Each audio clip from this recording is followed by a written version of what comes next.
Will declaring a national emergency on border security endanger President Trump's base or secure it? The answer likely determines 2020's outcome. Modern presidential politics is about building and holding a base of supporters. Trump has decided to stake his precarious one on immigration and national security. In 2016, Trump turned just 46.1% of the popular vote into a solid electoral college victory. Despite what many saw as winning by default, he has governed as though by mandate. He has done exactly what he said he would do, not pulling back just to shore up his minority support.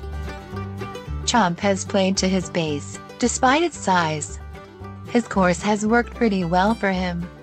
It is not unique. Trump's strategy follows the course of modern American presidential politics. Winning, and retaining, the White House means building and holding a base. Ideally, it also means enlarging it, but above all, it must held. Precarious is not necessarily a problem. Since 1976, 8 of 11 presidential winners have gained less than 51% of the popular vote.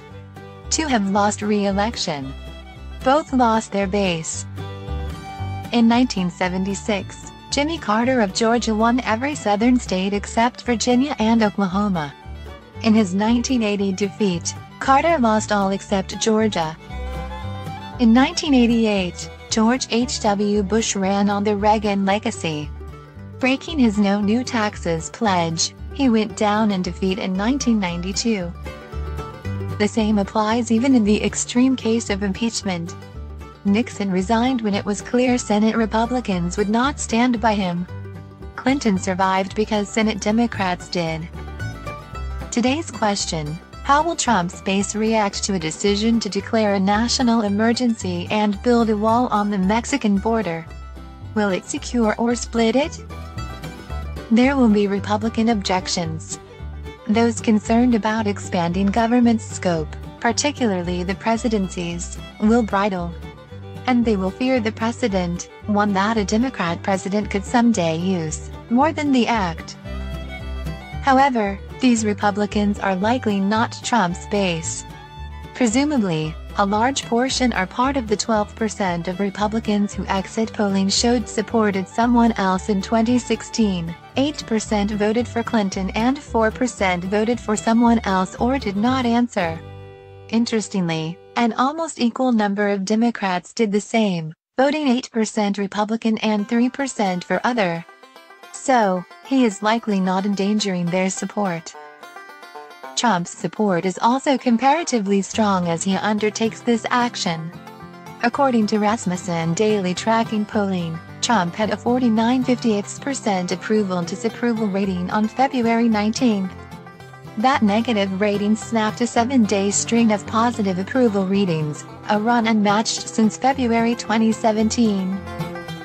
Although critics will dispute it, he also can claim he has made a case for this action. Many will see the border situation as a bona fide national emergency. Trump will point to his 2-year inability to get funding through Congress, which he punctuated with history's longest federal government shutdown. Despite an additional 3-week negotiating period, he obtained just $1.4 billion of the $5.7 billion he requested. Of course, the left will refute this. However, they have no choice but to. Their base requires it, and if they let Trump's national emergency declaration stand unrefuted, then their own inactivity to address a national emergency is implicitly indicted. The outcome in Congress and the courts is unclear. The high stakes involved for Trump are transparently so.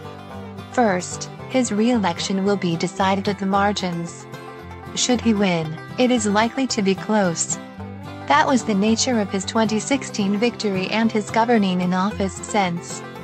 He has crafted a unique base and played to it thus far in office. The economy will provide him a significant 2020 tailwind, a signature win would crown it. The Tax Cuts and Jobs Act did not provide the boost Republicans hoped for in the 2018 midterms. Obamacare still stands. A definitive, Tangible accomplishment would greatly help, but these will be hard to come by in a now divided Congress. His renegotiated NAFTA trade deal still depends on Democratic House support.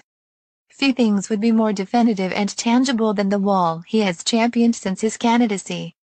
Few things offer more individual credit than this done by presidential action. Thus far in his presidency, Trump has held his own. With his action on the wall, we now wait to see if he can continue to do so. His presidency likely depends on it.